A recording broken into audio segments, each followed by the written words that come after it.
And welcome back to Dawn. We just had some great Irish food, and what better to go with that than some St. Paddy's Day drinks. Here to show us how to make these cocktails is Ben Device from Dublin Square in Cherry Hill. And of course, Martin Doyle's back with us. So let's get busy. What are you going to make for us, Ben? Absolutely. Well, we do a couple really interesting things with our drinks at Dublin Square. We take classic American cocktails and we put a little bit of an Irish spin on them.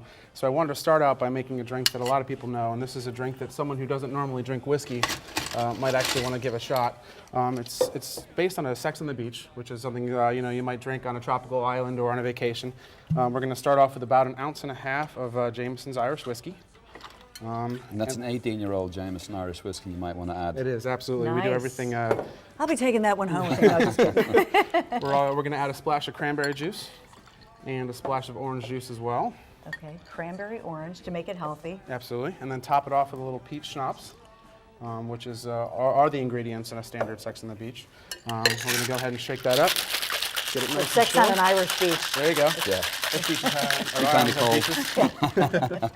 Cold and rocky. Absolutely. Put it right in the glass there, and we're going to go ahead and garnish that with an orange.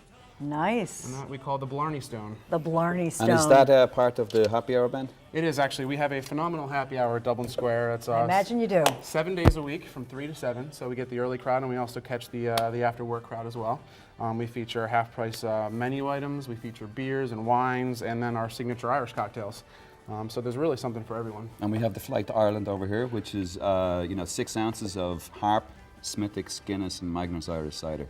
Yeah. So if you like to taste, and we also do craft flights also during the week. Yeah, Well, and that's such a big thing right now, all the craft beers. So when you have the tastings like that, Exactly, people yeah. love that. It's a going lot over of fun. great. I mean, the Flight to Ireland, it's actually on the happy hour. It's one of the best bargains you can actually Yeah. get. Yeah. And for breastfeeding mothers, now it's catching on in America. In Ireland, they always say you have a little bit of hoppy beer when you're breastfeeding. It helps that along. So Well, for Guinness, breastfeeding, in Dublin, Guinness cures everything, so, it's the panacea. and I believe it. Absolutely. Here, can I taste it? I'm going to Absolutely. taste a little Go bit. for it. Cheers. Yeah.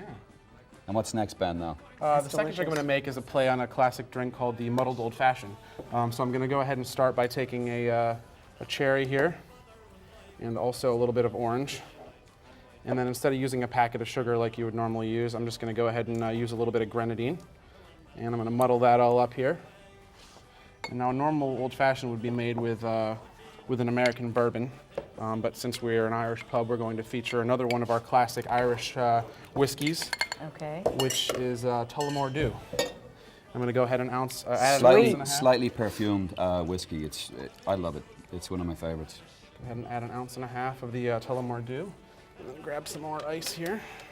Do you find, Martin, because you're born and raised in Ireland, from Dublin, so do you find that is America more commercialized than the holiday would be right now in It's Ireland? slightly more commercialized, but Ireland's definitely catching up. So, but it's more of a family, celebration back home. But it's definitely becoming a lot more commercialized back home now too. That's interesting. I think there was 2 million people lined the streets of Dublin for the St. Paddy's Day parade. So. Oh my goodness.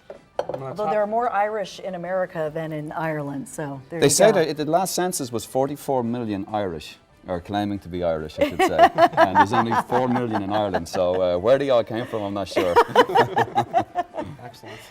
I'm going to go ahead and top that off with a little bit of Agostino bitters, and it's ready to go. I'll set that right over there, and if you want to give that one a taste as well. Can I? Yeah, Absolutely. please. Please, this is my favorite. All right. Anyone who would drink a normal Old Fashioned is probably a big It's fan fantastic. That is just so good. of The bourbon. secret and- is that good Irish. Absolutely. Yeah, these drinks really feature the flavor of Irish whiskey, so you have to come out and give them a try and maybe try something new. Can we check out the beers, since the craft beer industry, it's such a big one. Can we check, Oh, can you tell me absolutely. a little Sure. bit about the beers? Sure. Well, this flight here is the The flight to beers. Ireland. And again, it features Magners Irish cider, Smithwick's. That's this one? Yep. Yep. Okay. Smithwick's, Harp, which is a classic lager, and then of course Guinness. Right. But we also do craft flights. We have over 25 craft beers on tap or in bottle at any given time. So you can come out and really kind of build your own. You could probably build it 1,000 different ways and never have the same one. So there's always something interesting to try. And So you Ben's have the- been doing a wonderful job with the rotation of these craft beers coming, and we're trying to do as many locals as possible. We have Victory on tap, we have Yard sometimes, we have Flying Fish, Flying Fish, right yeah. from Cherry Hill. So we're trying to use as many of the local craft breweries as possible, and they've gone over fantastic. So. Yeah, absolutely. And in other words, it goes from sweeter to heavier. So the Exactly, cider would yeah. be the sweetest. Yep, And then this absolutely. is more like an amber, so Yeah, it's, it's compared to a Killian's or a Yingling, maybe just with an Or a Irish Bass spin on it. ale. A Bass ale, yeah. okay. Yep. All right. It's the same way you would do it if you're doing a wine tasting. You would start at the lighter, reds, and we finish up with the big cabs. So it's but it's been going over great, and the craft beer selection is fantastic at Dublin Square. So. Do you find, I mean, being Irish, I mean, obviously this is like your Christmas almost to have this day, but do you find people asking you a lot of questions and sort of fascinated about differentiating the home country and bringing it to A little America? bit, yeah, but I think, it's so commercialized now, and people, really enjoy it. I mean, we had just a great weekend. We have live music today at 11:30. We have a DJ coming on at 4. Actually, we have 2 live bands at 11:30 today. So it's you're gonna have a just long been day. great. Oh, it's all right. A long, fun day. It's great. We love a it. long, fun day. We love it. Well, listen, I want to thank you so much. Coming up, we're going to have some Irish dancers, so I hope you stick around. Absolutely. I know you love the dance, and we'll talk to the girls about the I'm difference. actually going to join them. Oh, okay. So we'll grab a Guinness, and grab our dancing shoes. Much more on the Dawn Show when we come right back. On the 4th of July, 1800.